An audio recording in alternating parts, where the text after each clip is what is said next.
Hey, everybody on YouTube. It's tomorrow. Welcome, welcome, welcome. I've got Laura Bautista on today. Woohoo. Laura, I'm going to be hitting record in just a second, and then I'll do a formal introduction. I just like to pop in and say hello, make sure. Oh, okay. There's always like this lag thing that I got to catch. So. And I don't like getting that on the recording. So. Oh, smart. Whew. Okay. Have you started your own podcast yet? Yeah, I did. You did last year. Yeah, you did. Oh, cool. I kind of like, it's kind of like a little bit of a lull, but yes, it's, cool. I did my first season last year. Awesome. Oh my gosh. That's so exciting. Okay. So at the end, we'll talk about like whatever you've got going on. If you want to invite people into your world, how do they connect with you and all that stuff. And then afterwards too, if you want to send me just like a little bit like links or anything that you want perfect. Yeah. Because I don't really have a little spiel prepared, but that's it's all good. It's all good. It's all learning, right? Okay. Let me just type one thing. Please put questions in all caps. All right, great. And we're on the Primal Hacker channel. Got it. Okay. All right, we're going to record.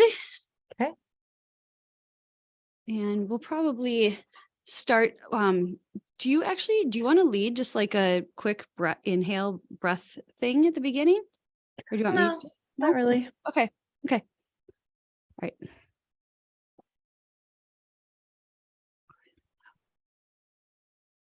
Hey, everybody, it's tomorrow. Welcome to the Pool Party Podcast. Today, I have Laura Bautista on, and you guys are in for such a treat. She is a wealth of information, and I actually met her at the PaleoFX Entrepreneurial Day. It was a day before PaleoFX 2018. I think so. Yeah. Right. Yeah. So we're going to talk about that little story about how we met and then really dive into Laura's story. She's got such an incredible, like hero's journey on how she overcame so many things in her life, like health, aspects, right, and challenges, and didn't use allopathic medicine to do it. And it's just a really cool story. And I'm so excited to have you on and to inspire all our Primal Hacker fans, all the people that are following us on Facebook, YouTube, everywhere. So Laura, thanks for being here. So honored to be here. And this feels really fun. I'm excited to share. Good. Awesome. All right, you guys. So I'm just going to read Laura's bio really quick because like after I read this, you're going to be like me. You're going to be like, holy shit. Like what? like you've accomplished a lot, Laura, and that's not to be dismissed. I said, turn off my red light. I'm getting a little warm. So, okay. So Laura Bautista is a gut microbiome and nervous system expert, a functional nutrition and epigenetic coach, how do you say Usui? Usui Reiki master teacher, and a somatic experience practitioner in training. She healed herself naturally from multiple sclerosis, chronic hives, and a lifetime of chronic health issues, and became a holistic health practitioner to help others experience the same level of radical transformation and sustainable sovereign health. When you wrote that sovereign health, that last piece, I was just like, oh, she's on the podcast. That's what it's all about, really. It's all, we have everything that we need. It just sometimes takes a whole journey to find it. So I'm so excited to share what I know. Totally. Oh my gosh. So how can somebody as young as you stack up all these things? Like, do you sleep? Do you do you have a life? Seriously, it's kind of crazy. Yeah. So, so it all started with my own healing journey, which I'll get into. Yeah. And once I started and aligning to possibility and understanding that there's like solution-based science out there, like I couldn't stop, right? Like right. Cause most of it is, you're a problem or this is your problem and you have it forever. Yeah. And then there are many different sciences that say the exact opposite. And so I am definitely a lover of learning. I study for fun. I'm on like all sorts of, courses and things on a Friday night. It's just, it's what I do. It lights me up and then I get to share it, which is why I'm here. So good. Oh my God. So basically a nerd like Thaddeus and I. Basically, yeah. And it's 10 years, 10 years in the making, accruing Yeah. all of this, and it's not stopping. There's more for me to learn and integrate. And Always. it's just so fun for me. Super cool. So let's get into our story a little bit. So Yeah. what I did when I was like totally like eyes wide open, new into all the biohacking stuff. And Thaddeus was like, hey, you want to come to Paleo Effects with me? And I was like, yes, like that sounds like a lot of fun. And I've never been to Austin, and I fell in love with Austin, and like even the what's like the Whole Foods. It's like the very first Whole Foods. I don't know if there's a name for that. Yeah. It's like, well, I just call it the OG Whole Foods. Like the OG, yeah, that's it. The OG Whole Foods. And my son was there, Jackson. So that was really fun. And then they offered this entrepreneurial day before Paleo Effect started. And he was like, hey, do you want to come to this thing with me? And I'm like, sure. Like, I have no idea what I'm getting into. Like, none of it. I'm just like open, like I have no idea. So I get there and he's like bopping around because he's Mr. like influencer, right? Like talking to everybody. And I'm like, I don't know anyone here. I don't know anyone except for him. And I'm like, what am I going to do? Like, what are my options? I'm going to sit here and just be by myself, or I'm going to go introduce myself to some people. And so I turn around, and Kristen Canty, another friend of mine who she created the movie Farmageddon, and it's on Netflix. Oh, awesome. She's awesome. And she has like 3 restaurants out in Boston, and we did a retreat in Bath, New Hampshire with her. She's super cool. Great movie about the raw milk revolution. And then right next to her was Dr. Mercola. And I was like, oh, hey, what's up? It's really funny. So I bumbled over to Kristen. I'm like, I don't even know. I'm just going to go say hi. So I just went and introduced myself. I'm like, hey, I'm Heidi. And she's like, hey, I'm Kristen. We just started talking.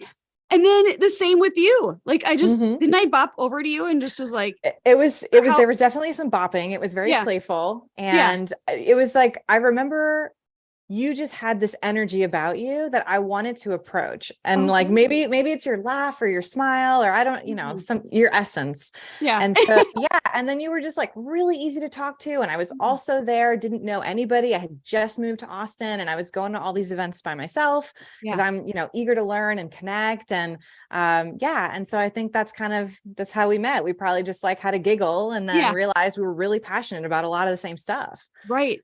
Totally. And I remember your curly hair, and I was like, because like every girl who has straight hair wants curly hair, and most girls who have curly hair are like straighten their freaking hair. Like the first 25 years of my life, I'm pretty sure I had like straightened, was like, so. And I was just like, oh my God, you have the prettiest curly hair. I think I even said that to you. I was just like, look at your hair. Austin did wonders for my hair. So oh my God, that was so much fun. But what a fun day. And they never offered that again. That was like the only time. The health was it? Or was it one? There was another one, I think the following year that I went to. Okay. Yeah. Maybe we just didn't go to that. Maybe. For some reason. Okay. But I know like in 2020, like all of it, it didn't happen. Yeah.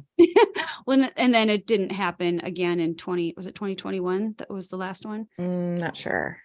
Yeah. Cause that's what we were there, and there wasn't another health one. Anyway, let's talk about your story. Cause you have such a fabulous story, you guys. I mean, honestly, like just grab a cup of tea and sit back and listen to Laura talk, because she has been on this, like, I feel emotional right now, Laura, like it's crazy. I don't cry a lot, but I just like got really emotional. Like, you're here to share your story. I need a second.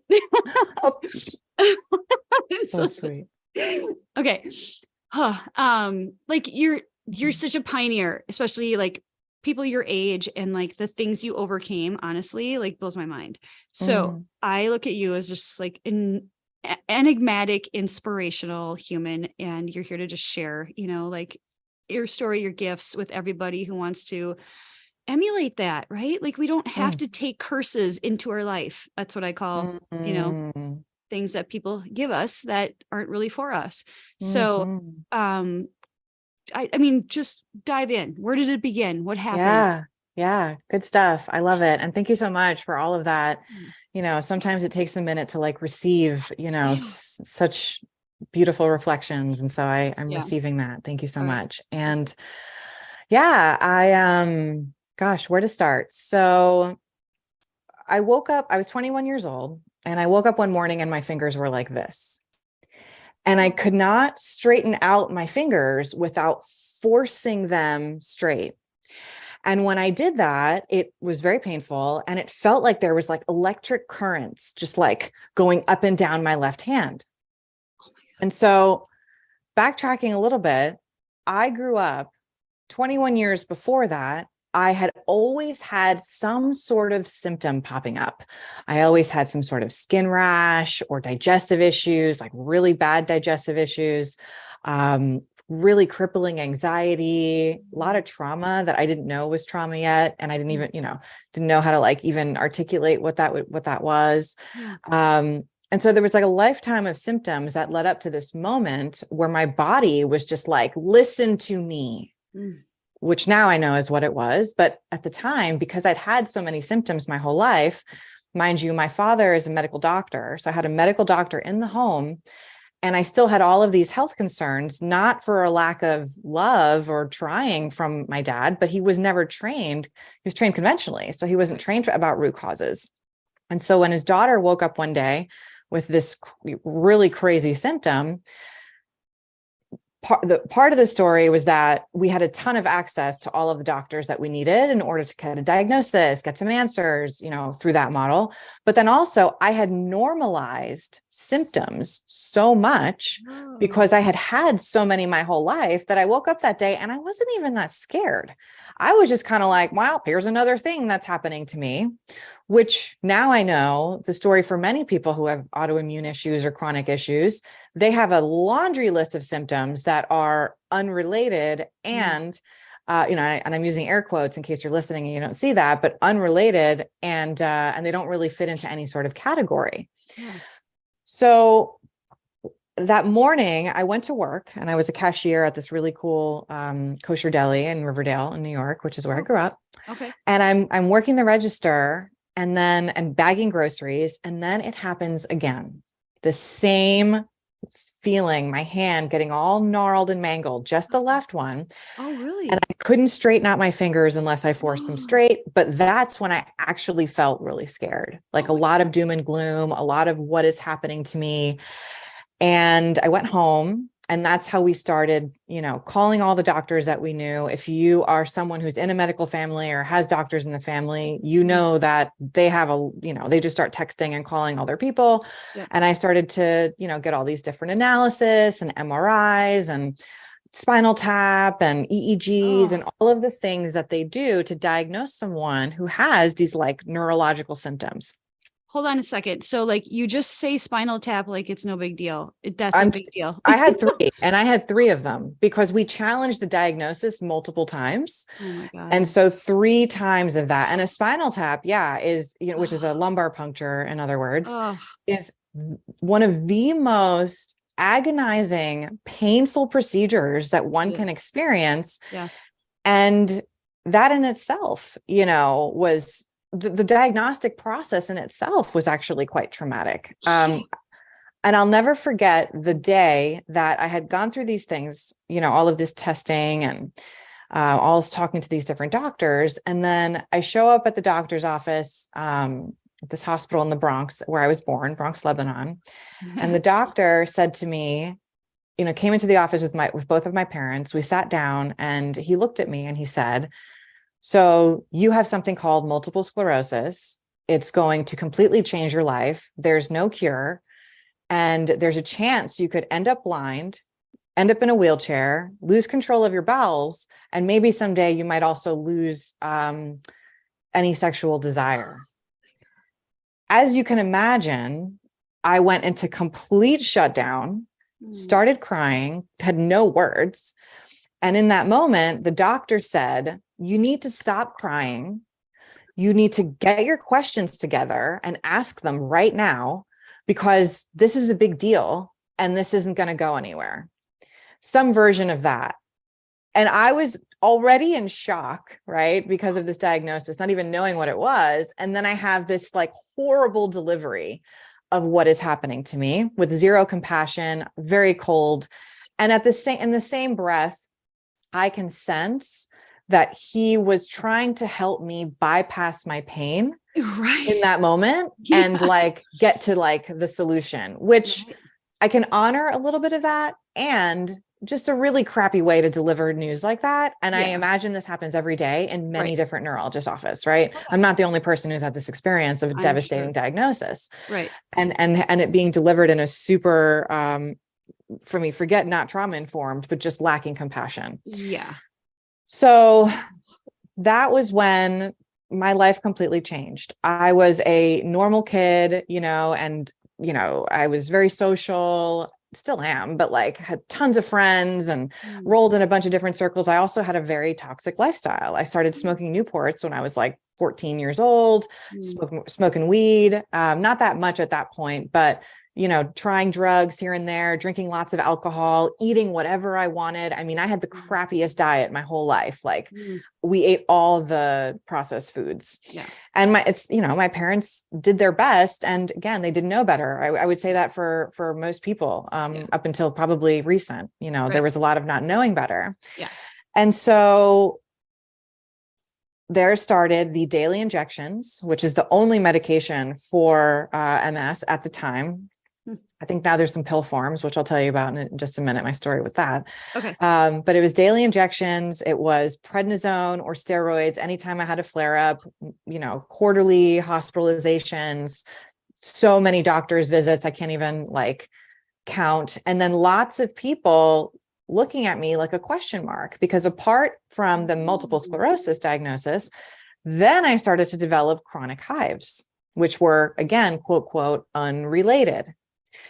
And so these hives started popping up, and then they started throwing all these other potential diagnostic terms at me. No real solutions. Nobody was talking to me about my diet. Nobody was talking to me about lifestyle. I remember asking, like, is there anything I can do for myself? And, and the doctor said, well, smoking will kill you, right? Like everybody knows that. Drinking it, but drinking in moderation and everything else in moderation is fine. And if you know anything about autoimmune issues, you know that is very dangerous advice. Oh my God. And it's simply not true, right? When a disease process is like that active, that you're having flare up after flare up after flare up, there are things that you can do to lessen the severity of those symptoms. That doesn't include prednisone or steroids, right? But we weren't taught that. So at the time, so I went through this for about 7 years where I was like on and off compliant with the injections, just doing my best. I lost a lot of opportunities. I wanted to join the Peace Corps when I was 21, but I couldn't because they wouldn't let me travel with the medication. There was nowhere to store it. Certain jobs that I wanted, I couldn't do, or I felt at that time that I couldn't do, but about 7 years of this. And then finally ended up in the doctor's office again.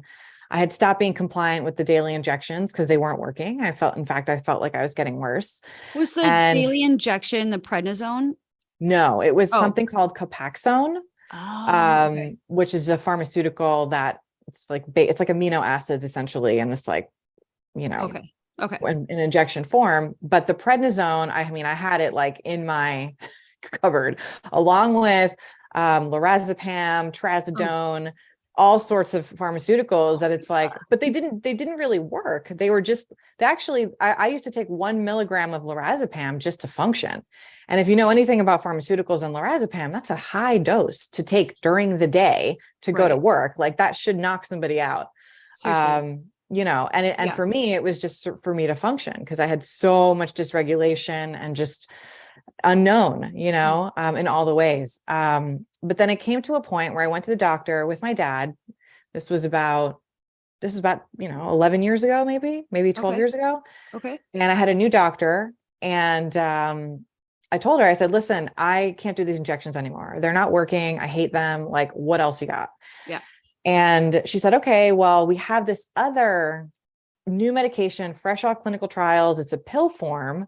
So maybe you'll be able to tolerate it better. The only thing is the side effect is that this pill is going to slow down your heart rate, which means we're going to have to do more EKGs and have you come in for regular cardiac tests and all of these things.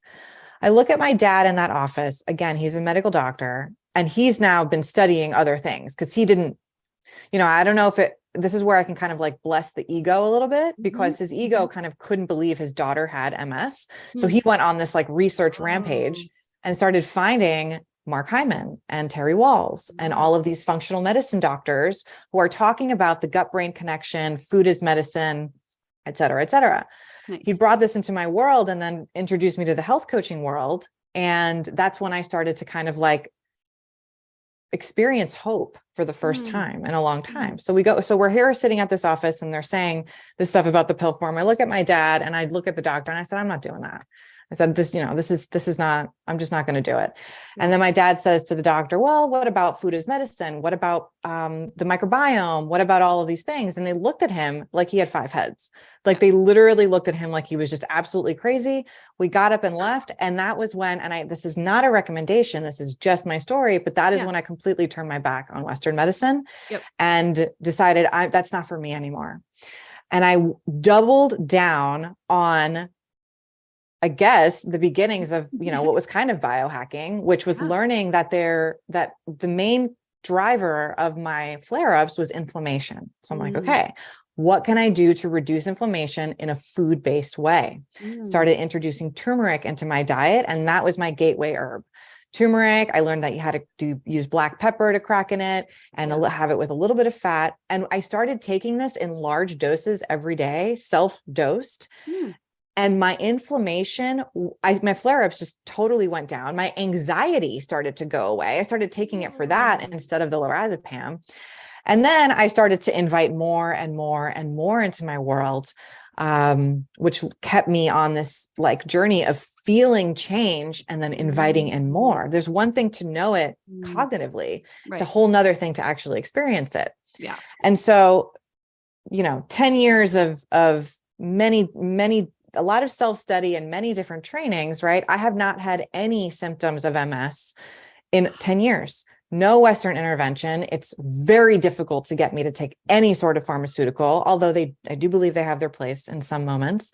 But I have learned not only about my disease process, right? Because I don't claim MS. You'll never hear me say I have MS, right? You'll never hear me say that. And actually at the time, there was a lot of denial, which I think kind of ended up serving me because I refused to believe this was happening to me, which is pretty fascinating now that we know what we know about the biology of belief. Right. But no symptoms in 10 years. And I am now doing this professionally where I'm helping people who, again, the diagnosis is really only important to the patient, the person who is given this diagnosis. But when we talk about how to reverse it or how to heal it, it's all about the mechanisms of the body and are they functioning in the way that they are supposed to? Right. And if we can focus on that, then we can restore function and the body heals itself given what it needs. Right. So there's much more to say about that, but I guess that's kind of the Cliff Notes version of from then to now. Oh my gosh. I'm just like, I'm so enamored. I'm just like, oh yeah. I just love the story. I mean, I can't imagine how old were you when that? 21. 21. Okay. Being 21 and being like, this is what you're handing me. Like, are you kidding? Yeah. I felt the devastation. I'm empath. So I'm like, I felt the devastation in that when you're talking about it. Yeah. Oh my God. And I still feel like I feel so much compassion for that 21-year-old me. And like, I can still also feel like the drop, like the heaviness, right. That I felt in that moment. Dang. And to think like, what if you had accepted that, Laura? Exactly. Like, thank God you said no. Yeah. No, I mean, I wonder about that sometimes too, because I was quite a people pleaser, growing up. It was like how I adapted, because that's really what people pleasing is. It's an adaptation. It's for survival at some point, and then it carries on, or it can. Yeah. But there was also like my mother always taught me my self-worth. She always taught me that. And so there was a part of me that I knew that this wasn't good enough for me. At my core, I'm like, these answers are not good enough for me. Yeah. And so I think that must have been part of what it was, because it definitely wasn't part of my growing up. It wasn't, it wasn't part of my conditioning. But then also my dad taking a stand for me in a way that I really, really, really needed. Yeah. Also gave me the courage and also feeling like I had the backing to try something different. Right. I could always come back to Western medicine if I really needed to. And I know that in a pinch, prednisone is a miracle for some people and for myself as well. Right. And I'm really grateful to have discovered other things can have a similar effect that don't have those side effects. Because when I was having the hives, I went through all this whole other diagnostic process, and I was with the chief of rheumatology at a world-renowned hospital in New York. I mean, I had access to all the doctors, and I asked him, I said, what are the long-term side effects of prednisone? He looked at me and he said, do you really want to know? Can you imagine? So then the disempowerment in that moment.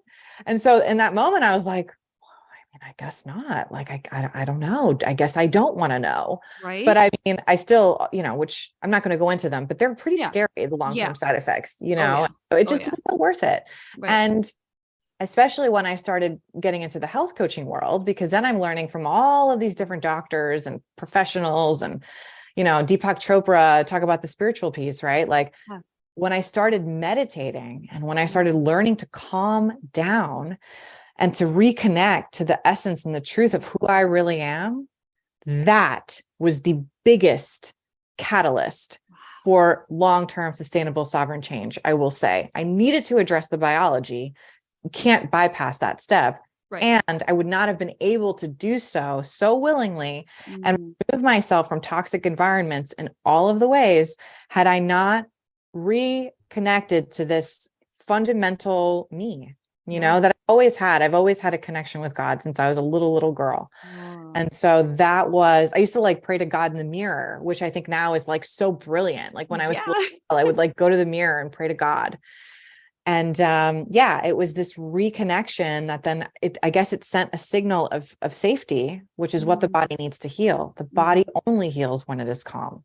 And I didn't know that until I did. And so once you learn and experience, you can't unlearn. You can't unknow these things. Right. And it inspires you to keep going. Right. And so that's why I think these stories are also so powerful. Because when I heard about Terry Walls, who's a medical doctor who healed herself from progressive MS, she was all the way in a wheelchair. Like she actually ended up in a wheelchair, conventional medical doctor. She has a great book called Walls Protocol.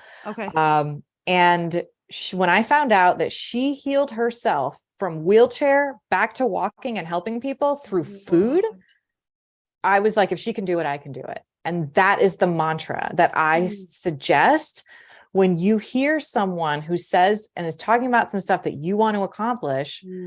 We are all so connected. And, it took me owning my no in order for me to be able to call in all of the yes that was really needed in my life. So again, if I can do it, you can do it. And if it's you that you want to repeat, if she can do it, I can do it, if that serves you. Yeah.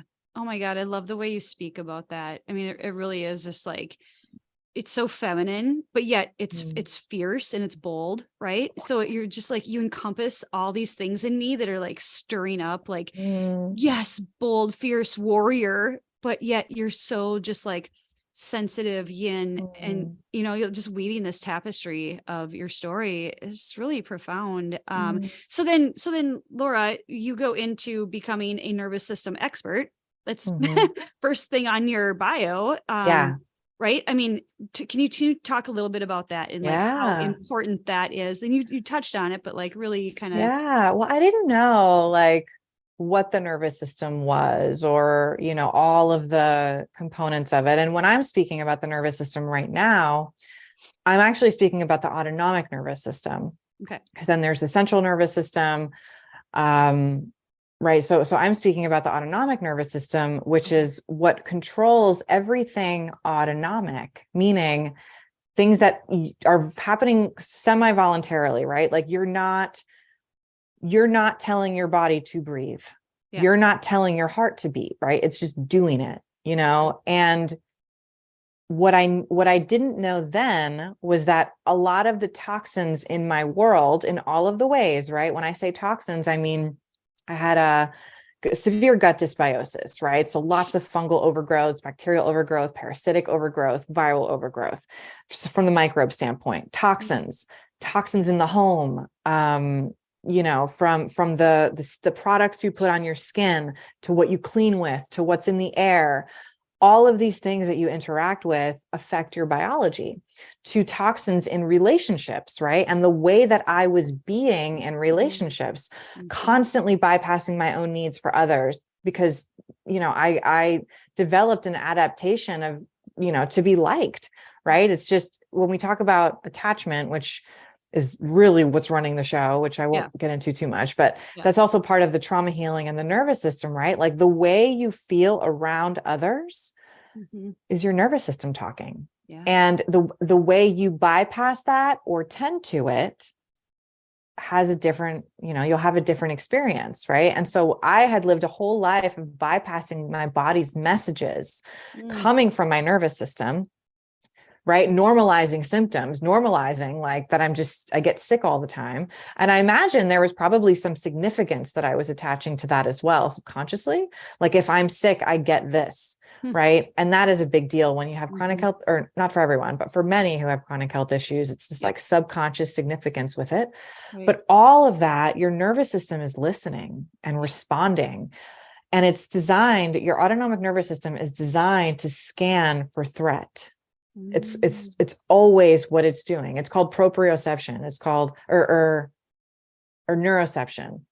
It's constantly scanning, whether you're doing it like on purpose or not. It's looking at your environment and detecting if there's a threat around, no matter what it is, a person or a memory, or how that memory or how a trauma lives in your body, right? That all of that is at play constantly. So learning the language of the nervous system was a very long journey, because it started with listening to my symptoms and understanding that symptoms are communication. And that's step one. Symptoms, yes, they're a problem, they're a pain in the ass, sometimes literally, but ultimately it's your body speaking to you. And when we start to look at it through that lens, we can start to communicate better and tend to ourselves better, which then creates more of a safe space. And that is where healing can happen. It's all about the body feeling safe, having energy, and then having time, feeling space and having energy, right? It's a combination of all of those things. And there's no forcing it. You know, we talk a little bit about biohacking, and biohacking is amazing. I mean, it can serve so much, and it's not enough, right? It's you can't biohack safety. You actually, you know, you can't hack a chronic health issue. But it can be supportive in you showing yourself what your body can do. And that's what I love. And you being the investigator of yourself, which is actually the definition of biohacking. It's experimenting with yourself. Right. I literally, like listening to you talk, my whole nervous system just like went because I get, you know, like before a podcast, I'm all like, oh, excited and little nervous energy. Right. And you're just like, the more you talk and you're talking about the autonomic nervous system, I'm just like, I can just feel it. It's so cool. And we are designed to co-regulate, right? So like, I love being with you, and I love being in your energy, and I feel very safe expressing with you, right? And so that creates the conditions for my nervous system to feel like we're good. Right. And so if you can notice that in your lives, because I had a lot of relationships at that time where I felt the exact opposite. Oh my gosh. I felt like I had to hide who I was, or like I had to pretend to like certain things, or fit in, or all of these things that are nervous system responses. Right. And that keeps the nervous system like, you know, and feeling like, like it's scared. And the autonomic nervous system, for example, regulates digestion. So if you're not feeling safe in your body, or if you go into a highly overcharged freeze response, which, you know, you may have heard of in this world, a lot of people understand like fight, flight, or freeze. But when freeze happens, and it's on a spectrum, really, freeze can be from you forgetting what you were just about to say. That's a form of freeze, all the way to I'm shutting down. I don't want to see anybody. I'm closing the door. I'm depressed, right? So it's a spectrum, but when that's happening, digestion shuts down, which is, people who have chronic constipation or people with autoimmune issues or digestive issues or candida or any of those things. There's an element of freeze happening there. And that is also another thing that can't be biohacked, right? It needs time, it needs nurture. Yeah. And I also believe that a big healing component of that is that, it's really in the somatic work, right? Because it lives in the tissues. Your trauma, big or small, lives in your tissues. And so it needs to be addressed there. And again, I think that the spiritual aspect, if one can bring that in, it helps to connect more to this third dimensional experience, right?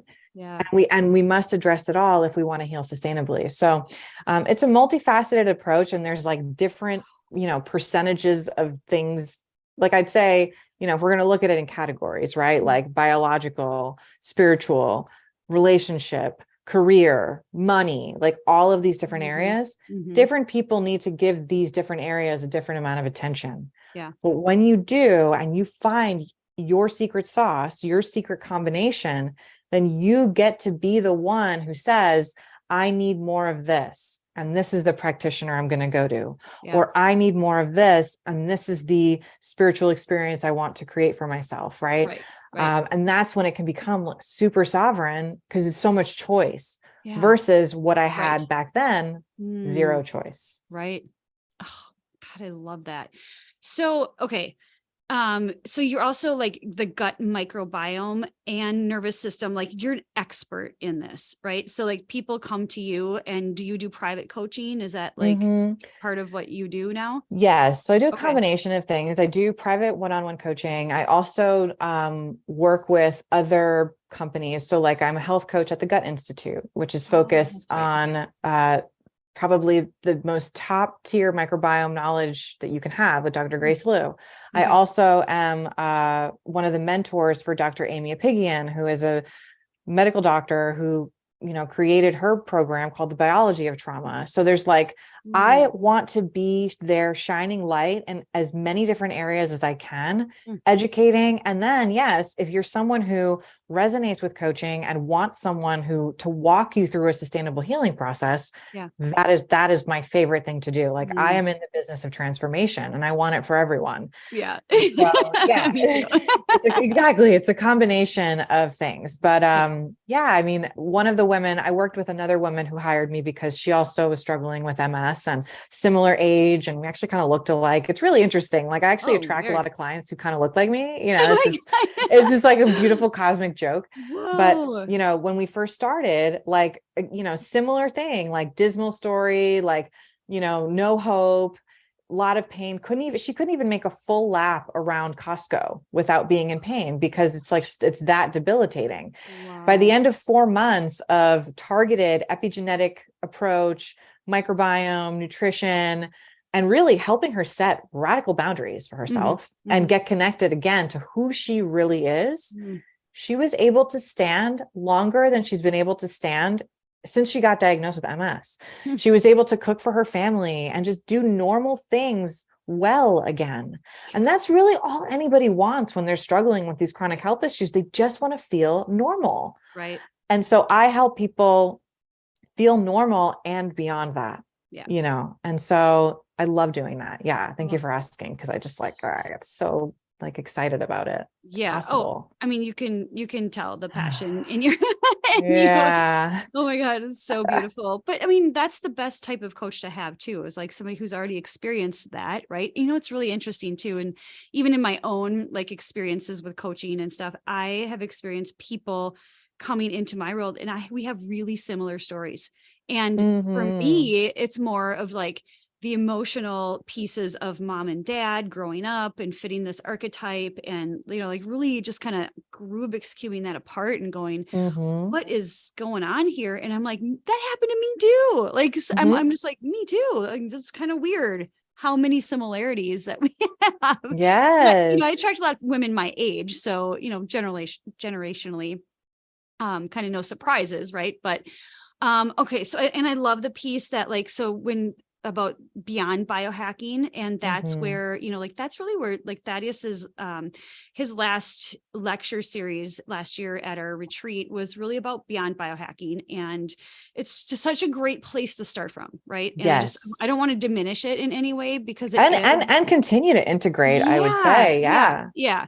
But like it goes so far beyond that. And it's like, you can't, if you're not growing out of it, right? Like that's now, you know, like there's always expansion. Spirit is for expansion, right? And greater knowledge and whatever. I study a lot of Ram Dass stuff too. So I'm always like, 60,000 foot perspective. Like, let's get this into a real perspective here. And he talks a lot about life and death and just like really big concepts. And I don't know, like there's just so much to unravel in this life, in this lifetime. And we've, you know, I don't know, we've done this before. Yeah. Right? And, you know, and also like, I got so much benefit from certain biohacks and still do. And I find that many people get discouraged when they try something and it doesn't work for them. And that's more why I say, if something hasn't worked for you that has worked for others, don't give up. It just means that there's a different element of the picture that needs to be brought in and integrated. And it's usually like, I now know that you do not have to abandon Western medicine in order to have a holistic lifestyle. It's not about that. And in fact, that's a lot of pressure, right? It is for, you know, and it is very challenging for me to, you know, I have a lot of trauma. I have a lot of medical trauma, right? So it's very challenging for me to like outsource there. However, I have met some incredible DOs and MDs who like, they want to help with the parts that they know that they can help with. And for emergency care, amazing. And then all the way to the other side where there's, you know, practitioners who like would the complete other end of the spectrum, right? There's many different versions of that. And so, and so we get to take what resonates and personalize it. And that is what I'll say is 1,000% necessary, is the personalization. It's not gonna, again, what worked for somebody else might not work for you. And that's really cool because we're so unique and individual. And there's a whole like genre of people and practitioners who are so game for that. They want that. They want the puzzle. They want the person that no one else has been able to figure out. And I say that like kind of in a jokey kind of way, but you get what I'm saying, right? Like a lot of people have the story of like, nobody knows what to do with me. My doctor turned me away. They keep telling me, like I spoke with this woman the other day who we're going to start working together, who they basically told her she has to have surgery to remove her esophagus. And that's her only option, where I'm like, and so she's like, so if that's my only option, then I'm definitely willing to try an alternative thing. And that was like me, right? My only option was keep taking these injections that are actually potentially feel like it's making me worse. Probably the stress of it, right? Of having to like poke myself every day was probably contributing. Or this pill that would slow down my heart rate. Like, here's your options. And I'm like, maybe for you. Right. So, and that act in itself, again, of owning your no and knowing, and it can take, like, I had to like teach myself that or relearn it. I'm sure I came into this world knowing that. Right. But I had to teach myself how to do that again. And then I had to like, what one of my therapists and teachers talks about is reality testing, right? You have to reality test how does it make you feel to say no? Right. I have clients sometimes like who don't, you know, we create a plan and then they come back and maybe didn't do the plan. And it's like, well, tell me a little bit more about how good it felt to not do it. There's a lot of wisdom there, right? It's not just about following the plan. Of course, you're going to get the results if you like, but let's get curious about all of these other factors that are also part of this equation that are oftentimes overlooked, or that you're seen as like, oh, well, if you don't do the work, you're not going to get better. Well, actually, probably true. And how can I help you feel good about the things that you're saying no to? And then that's an overwhelmed system. That all that means, it's not a mindset issue. It's a Right. nervous system overwhelm issue. Yeah. If you Yep. constantly feel like you have a strong start, but then you crap out, Mhm. or, you know, you get really excited in the beginning, but then things kind of fizzle, or you just never complete things. Yeah. That's not because you're lazy. It's not Right. because you're, Right. you know, you're, you know, you don't deserve this. It's Right. literally because your nervous system is overwhelmed by everything that it's been through. Mhm. We can have a lot of compassion for that. And then that in itself is like probably one of the hardest things to do. Right. You know, really be compassionate with yourself. So beautiful.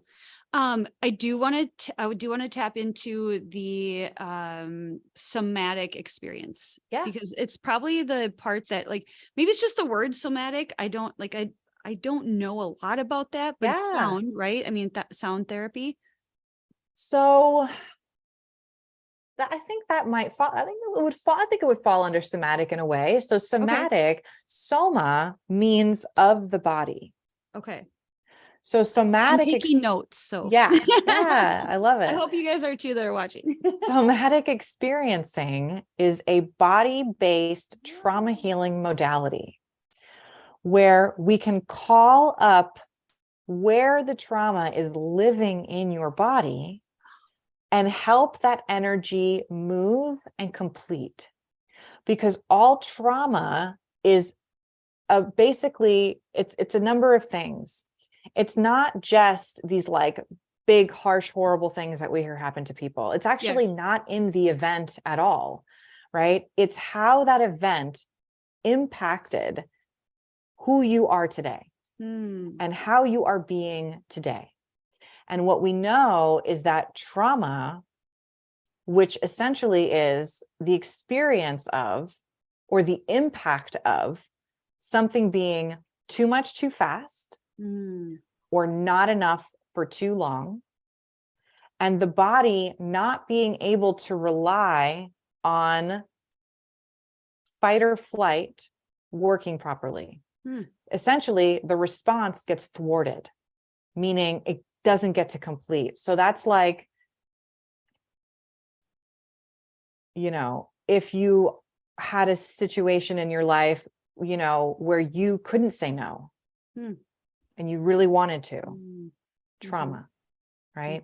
Or if your body really needed certain nutrients, but didn't get it for a really long time, trauma. So that is, and then how that impacts how you live, act, and feel today. Okay. And the antidote to trauma is resource. So when you have the resource that you need, and you can hold that trauma with the resource, the trauma can start to unravel and discharge. And I can even feel that as I do that. Maybe you did too, if you're like Heidi. But essentially, and it's not even about getting addicted to releases, because that's also a thing where people are, I want a trauma release. And it's like, trauma does not heal in a dramatic way. It needs time, safety, and time feeling safe. But it needs that, and it needs energy, because what we know is that weight of that trauma has a somatic impact, right? So like my hands waking up like this, that was not random, right? And that had been building for a long time, probably from me gripping to something, right? Or not being able to do something, you know? And so you don't even have to get too much in the story of it, which is what I love about somatic experiencing, because we're looking to call forward through the body, where is this thing trapped? And then we can invite it to be released, to leave the body. And, you know, some people, you know, shaking has a really powerful impact. That's why cold plunge, one of the reasons cold plunge is so awesome and effective if you're ready for it, because it can actually be really, it can actually make things worse if you have a really overwhelmed system. So if your system is ready for cold plunge, the shaking from that it creates resilience. It releases things from the somatic level. You might not even realize it's happening on a cognitive level. And that's why talk therapy, I'm not, saying it's a bad thing, but it's not as effective in healing trauma. You can go to talk therapy for 30 years and actually continue to re-trigger the same trauma. Whereas if you bring in the somatic experience and the somatic work, you can work that trauma, is kind of how I say it, in a much shorter period of time. And it's not about rushing, but I want everyone to have an accelerated experience if they can, So, okay. So what are some other ways? You mentioned cold therapy, cryotherapy, sauna. Would sauna be on that same? For sure. So I would say if you're someone who tends more toward, like a freeze state, meaning, you maybe shut down or collapse, or you feel like you would rather just be by yourself all the time, all of those kinds of things. With freeze, one of the things that freeze loves is to warm up, literally. So if you can go to a sauna or infrared therapy, red light therapy, those things are also really, really, really wonderful and beneficial. One of my favorite things to use is my biomat. Which is an amethyst crystal mat. It's lined with amethyst underneath, and it's actually a FDA approved device for like chronic pain or something. But it sends all of these delicious signals to the nervous system, and right along your spine is like such a beautiful place to send love and warmth. And that's exactly what the biomat does. So that's like one of my favorite tools to use. It's not cheap, but it's wonderful. Other things that I love, what's that? Does the biomat come with like a sound therapy with it, or is that something people? Ooh, that'd be yummy. No, I think they could pair with it. Because I had that experience at a convention, and they put me on the biomat, and then there was like some earphone situation. It was like, I don't know, theta, alpha, something beats. Yeah, I've done some really cool, like sound and light therapy things at the same time. So like, there's just so many ways that it can be combined. And then, and a couple other things that I've learned and liked along the way. There's this thing called an Apollo Neuro, which is this like little wristband. I think mine's in the bathroom, but it's like a little wristband, and it sends these pulsations that mimic, on like a scientific level, safety, which is like, so while you're wearing it, I used to get really nervous before speaking events, or like, I think, it's all depending on the state of the nervous system that day. But if I'm feeling extra nervous or extra, scared or whatever, I find that wearing it on my left ankle during a speaking event, it helps you be present. And that's actually the biggest antidote to trauma, is presence.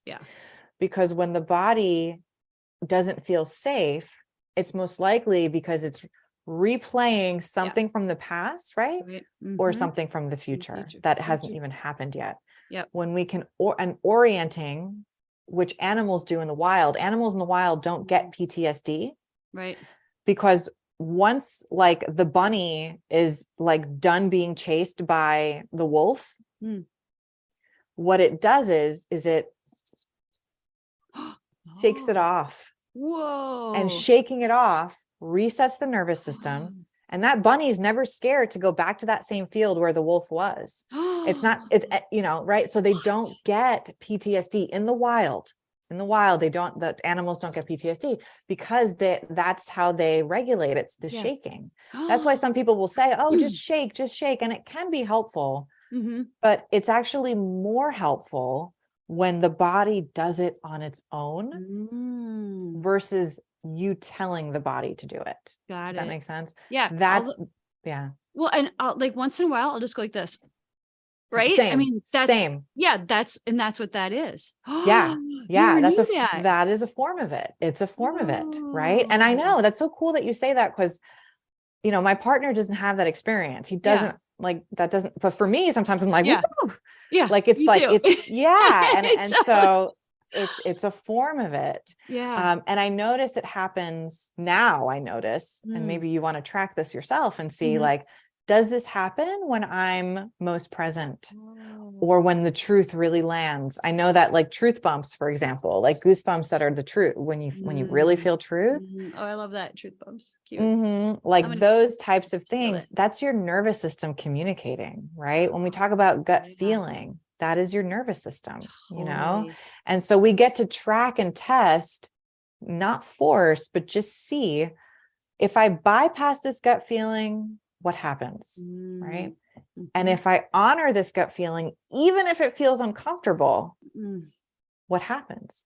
If you notice that the body like just relaxes or drops, or you smile or things like that, then you can start to really like get in sync with the needs that are constantly being communicated, but we've been taught to stuff them down and suppress them. Right. You know, and so it's scary to bring these things forward, which is why I do recommend working with, you know, a professional, at least at some point in your journey. And having this knowledge, what regardless, right, is can only be to your benefit. Right. Oh my God, this is so beautiful. I just want to I want to go lay on a biomat now. I know. I forgot about that. Daddy and I were going to buy one and then we never did. I don't know why. I can get you a coupon code if you want. Really? Oh yeah. Okay. And I know I'm in the middle of a move. And so my biomat is in a pod. Like it's like, I haven't had access to it for like a month. And I used to lay on it like every single night. And it's just like, it's like a tranquilizer dart. Like, I'm just like, yeah. That's odd. Do you sleep on it? You can. I know people who do. I have definitely fallen asleep on it, but I know people who intentionally sleep on it every night. It's a little bit, it's a little hard. Oh, okay. So I might not, you know, it might be, if you like really hard surfaces, it might be really comfy. But I used to, when I was training and apprenticing with one of my mentors many years ago, she taught me muscle testing. And we had a biomat in one of the rooms and everybody wanted to be in that room. Like, of course, when they came in, but yeah. And I feel like you also get clearer messages from the body in muscle testing and in conversation when the body is on safe ground. And I consider that biomat for many people, it feels like safe ground. So it's a great tool. So cool. Well, I go in my sauna space. We have two saunas, so I alternate, especially in the winter. Like it was negative 15 or 19 here this morning. I know. It was like, I mean, we use sauna a lot. And I've actually, this is one other thing I wanted to ask you about, just like personally. So we've been doing some niacin flushes, and I've got like, what I have experienced in my life was a car accident at 21. And I had like this little neck thing, and the movement that I have in my neck is better than it's ever been. Like even prior, because I was a swimmer and I always had like this kind of, I don't know, there's just neck thing. And I did some past like ancestral stuff with that too, which I'm not going to go into, but it's kind of like pretty traumatic. And, if you know what I'm talking about. So involving my neck. I think I do. I love talking about witchy stuff, but we're gonna focus. But anyway, so I did my third niacin flush this morning. And I mean, the releasing that I'm getting with pairing it with the sauna, right? And I'm just curious, have you done some niacin? It's not like mega dose either. It's like, I'm really sensitive and I'm going really slow because I don't like that's what I would say, right? It's like, it depends on the person. And I used to work with, gosh, I can't remember the name, but there were these little like dissolvable niacin tablets. Oh, really? It's a great product, and it was helpful for certain people for certain reasons. But the idea with, I think anything, but definitely niacin is like, know that, you know what to expect. Right. So it's like, if you know what to expect, you won't maybe be afraid if things get a little bit more intense. Right. Because sometimes there's like, for example, the niacin flush, right? Like that is very common, but which is where your face gets all red and hot. But if you don't know that's going to happen, you're going to think something's going wrong. Right. So, and then when it does happen, again, it's communication, so that, and people might have different opinions on this, but my opinion is that when that happens, what that might mean is that you might need to like slow it down a little bit, lower the dose a little bit, and then don't be afraid to bump it up. But sometimes you need to go low and slow. In fact, I think most of the time when you're starting out with a new supplement. So I personally haven't dabbled with it, but I know that many have experienced lots of benefits. And that's kind of the caveat that I've always heard is like, just know what potentially happens. Yeah. We were just talking to a friend of ours who's a PhD, and he was like, F that. He's like, I would never do that again. He did like a mega dose. And I'm like, dude, you can't do a mega dose and be like, oh, yay, niacin flush. Like, right. Yeah. And some people are super sensitive, like depending on their genetics. So yeah. And that's why I was like, no. Like, I see what that happens to Thaddeus. Like, it's not just his face, like his whole body is like, boom, but he takes like a half. And then we had a friend, he brought some to a retreat, and I have a friend of mine, she took 3 and nothing happened. And I was like, wow, fascinating. Laura, I took less than a quarter, and I'm like, my whole body just boom. And he, like, Thaddeus, like, helped me through it, because I get a little weird about some of that stuff sometimes, just like my own neuroses, like, shows it's, right? Yeah. But that's exactly what we're talking about, right? Like, everybody's got a different experience. And so we also live in a world of, comparison, and that's just part of the programming. So if we see that someone else takes 3 and they're fine, and then we take little and something's happening, that can create a lot of fear. Seriously. So it's important to know. Yeah. Right. So I was like, I love like having Thaddeus be like, he's always like testing things out. He loves it. I mean, that's the definition of biohacker is right. Like, I remember I was going to this conference. I was asked to speak at this biohacking conference. I'm like, man, I really have a problem with that word. But I was such a words person. So like, I'm like, let me just look it up. Let me just look up the word. And so I looked it up, and to my relaxation, the definition was someone who experiments on their own body. And I was like, oh, I am that. Yeah. So I can say that, but there are different connotations. Exactly. And so Thaddeus sounds like just knowing him, like he is a master experimenter of self. Right. And so are you, so. Well, and whatever he does, like, not in like comparison, a weird way, or competition, but like, I test it out on the female body and see how it happens. 1000%. And most of the research available is on men. Yeah. And so, exactly. So it's, well, and this is another funny thing too. I mean, it's not funny, but it's something like I found out about myself. Cause Thaddeus he's really picky, right, about his food. And he taught me a lot of cool stuff about food and fasting and blah, blah, blah. So I'm in this relationship, and he starts doing some intermittent fasting. So I was like, ooh, like, I want to try that too. Like, I'm just open. Like, I just want to try it. Right. Was not a good idea, maybe in my early 20s, to try so many things, but I'm just kidding. So I was like, ooh, fasting, let's try it. And I was like, I was so angry one day, and I was like, fuck this shit. What is happening? Like, I am out. Like, this is stupid. Why would anybody do this? And then I tried again. And then, like a week later, I'm trying it again. I'm like, oh, this is great. Like, I feel it's so amazing. And then I hear, like, people that are influencers in the biohacking world or fasting, commentary, and they're just putting out these blanket statements of like, oh, fasting this and intermittent fasting that. They don't say a word about women, their cycles, the time of year, the season. Such an important point. Oh my God. And I started opening to that.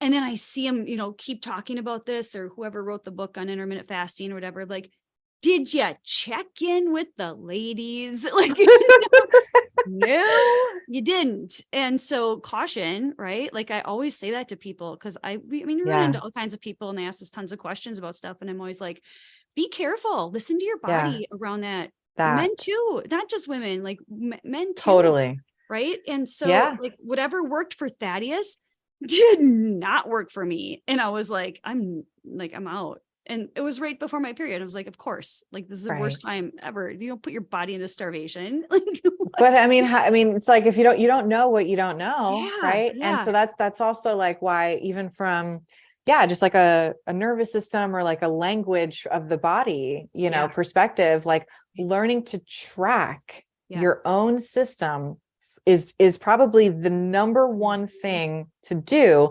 before trying all of these other things, right? If you can track, okay, when I wake up, I feel like this. Mid-morning, I notice that this happens in terms of my mood or my hunger. After I eat, I feel like this, right? And how that fluctuates, if you're a woman, especially, how that fluctuates throughout your cycle. Right. And you can really get to know yourself and not force any shoulds or what should be or what shouldn't be, but just baseline, again, the experimenter of self tracks what's going on. Right. And so I think that was probably the missing piece for myself in the beginning, is that I didn't realize I kind of was tracking anyway, but if you can do it, if you can really give that attention, everything that you do after that will work better. Right. Because you have baseline, you have something to start from, right? Like, here's how I am. And I mean, honestly, to me, that's a spiritual practice. Know thyself, right?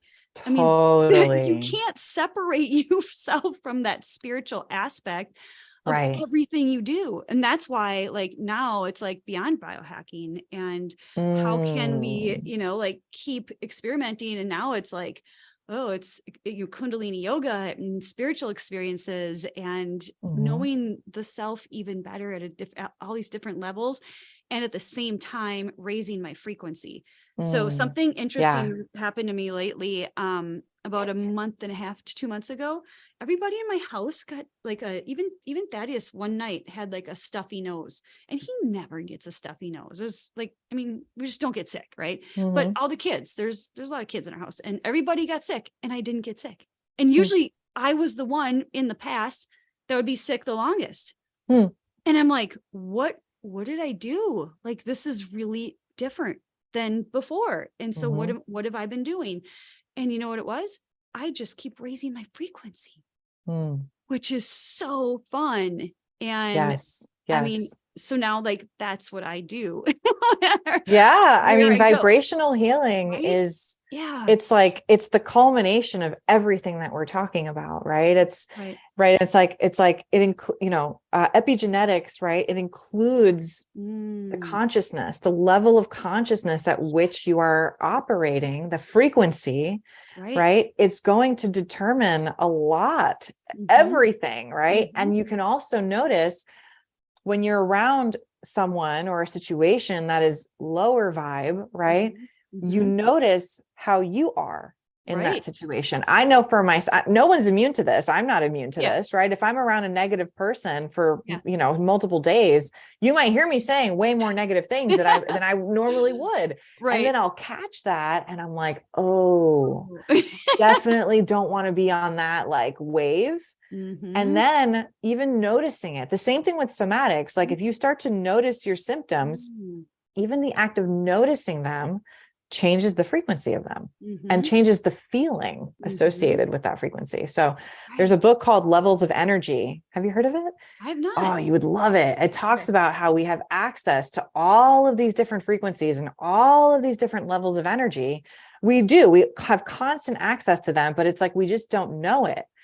And once you can tap into that, you can sort of see yourself and how you bounce around, because we all do it, and then the things that help you feel more aligned to the frequency at which you feel the most yourself.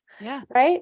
And then the opposite of that. So it's like it's a world of difference, me doing this, having this conversation with you right now, than maybe with someone I'd never met, or someone I was like, not sure if they really liked me, or, or maybe they were a little bit, rougher around the edges or something, right? Like whatever it is. But a big part of my studies in the beginning was in bioenergetic medicine. And that's what muscle testing is, right? That's basically what you're testing, the energetics of what's going on below. And you can use the arm, or you can use your hands, or, just the body's movement.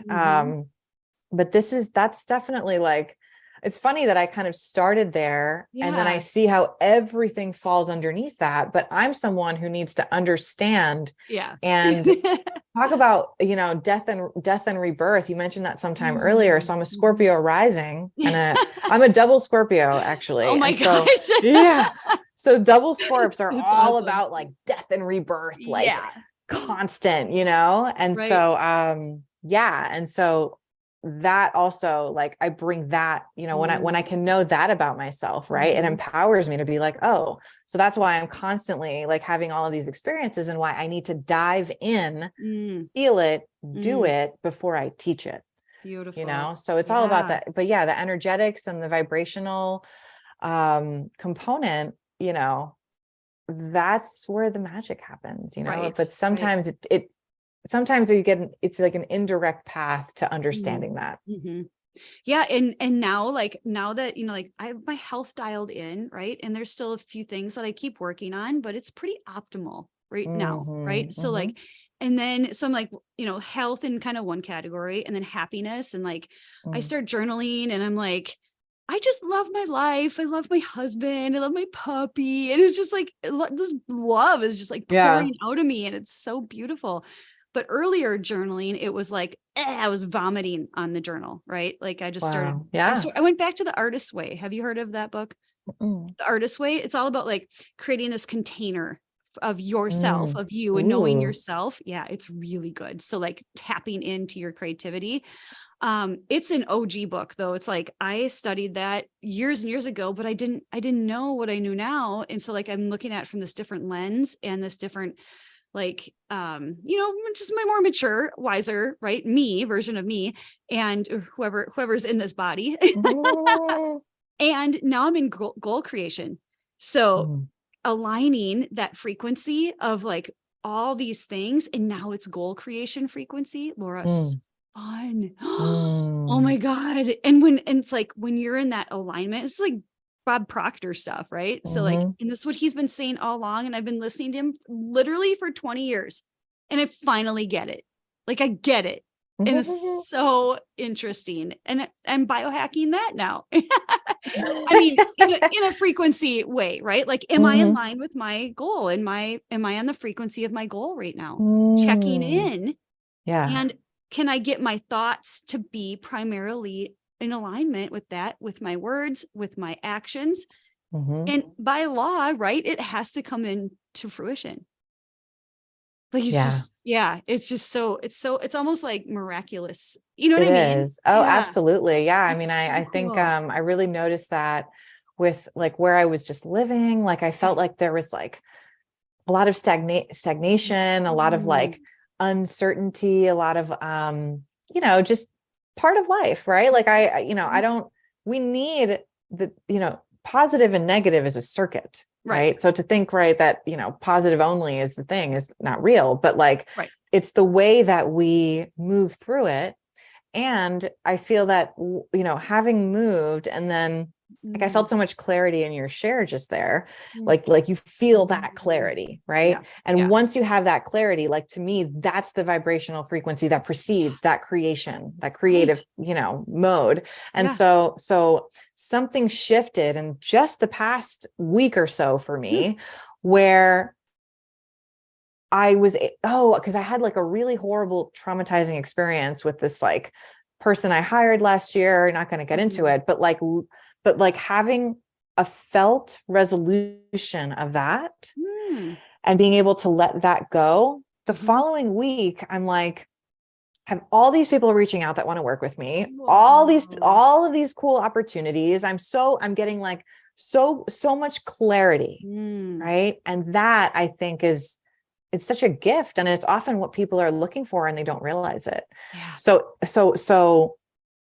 and also just wanting to, this feels like I feel called to say this, that like the mess and the uncertainty and the unknowns, like that's the phase right before clarity. Yeah. Okay. Totally. So if that's where you are, it's not random that you're listening to this and watching this right now. Right. So it's like, because you're on that frequency, right? You're, if you can see it, it's available to you, is really what I believe. And that was my story with healing from all that crap. But yeah, so just wanting to put that out there, because I think that's, sometimes you can feel so much despair, but when you can also see or know, or have it reflected to you that that's actually the step right before you could get everything that you want. Right. And that was a big shift for me once I realized that. Beautiful. I mean, I would call that faith. Totally. Right? I mean, that's Yes. Napoleon Hill 101. That's so fun. Yeah. Just like persistence, like unrelenting. Yes. This is my goal. Nothing is getting in the way of my goal. Yeah. And I love it. Right. And so I don't know, just like being on the frequency of my goals, put my whole life into a different perspective and a different, and everybody around me. Yeah. And it radiates outward for sure. It does. I've seen it in all of my teenagers. I've seen the younger kids. Even my husband, my puppy, like everybody. Yeah. It's so cool. And I'm like, so felt. I love social experiments. Like they're my favorite thing in the whole world. I love you even more for saying that, because I also do. That's so awesome. Seriously. And I'm just like trying this on for size, right? Like, let's see what happens if Heidi just shows up. And I made a decision. I was taking a leadership program, and it was like 4 months of leadership. And about halfway through, I had an aha moment, and I was busy trying to figure things out in my home. So we have a lot of chaos here. I don't know why I'm whispering, because it's like in public. Yeah. So anyway, I'm just trying to figure some stuff out, and I'm like, stop it. Like, just stop doing. Right. And I said, and this voice just came down, and it said, just show up and be awesome. How about that? And I'm like, that's all I have to do is just show up and be awesome. Like, really? It's that simple. I'm like, that sounds like you. Yeah. I'm just going to show up and be awesome then. And the unraveling of that has been magic, pure magic in my life. And I'm not stopping now. Right. I bet that's where a lot of the clarity comes from, Yeah, totally. And creativity. So I'm like, I cleared out all the junk. Right. And now I'm this container of like creativity. And I get up in the morning, I'm like, I'm so many ideas. I got to write them down. I love that so much. Powerful. What a beautiful practice. Yeah. Yeah. Okay. So what is it like? We're going to wrap up here soon. I know we're like an hour, and we're like, 75 minutes. You're like, no, an hour is good. We're already at 75 minutes. But we laid down a lot of really good content for our audience, your audience, like my clients, everybody. So I'm really happy with how everything unfolded in its perfection. But how, like, what's next for Laura? Like, are you doing another challenge soon? I really enjoyed your challenge last winter? I think? It was like April. Oh, spring. Okay. So do you have another challenge coming up? Like, what's going on with you? And just give us the lowdown. That's like such a good question. And I'm in this like kind of recalibration phase where I don't quite know what the next thing I'm putting out there. That said, I'm always inviting those who are seeking solutions and having a hard time finding them to just join me on a call, just to have a conversation, and that I do offer. I offer complimentary consultations, short consultations, just to help people align to possibility and start to get really clear on what root causes could be at play. And then I do have a podcast, and I'm actually getting more into relationship health. What we're learning in the trauma healing world, or what is known in the trauma healing world, is that a lot of unresolved emotions and trauma are just totally rooted in attachment and in how we relate to one another. And so I'm finding a lot of healing in that. People really want that work. So, so I plan on creating some sort of a series around relationship health, but I don't have any details yet. Fabulous. Oh my God. That's super exciting. And the relationship with self, right? That's a lot. It's like self-love in community. Yeah. Right. Right. So it's like, it's all of it. Right. Right. Yeah. Oh, it's so beautiful. You're such a beautiful soul. Thank you for sharing like your Thank you story, your for gifts. having me. Yeah, this has been a great conversation. Like when I get lost in the conversation and I forget that I'm like podcast host, that's when I know like we're in the flow, right? Like, and Yeah. we definitely hit that flow today. So I'm so honored that you said yes and came here Yeah. Thank today you for having me. to, That was so yummy and yeah. hopefully serves, those who are listening. Awesome. All right, you guys, thanks for watching on YouTube Live. And thank you, Laura. Love you. Love Yes. Thank everybody. you.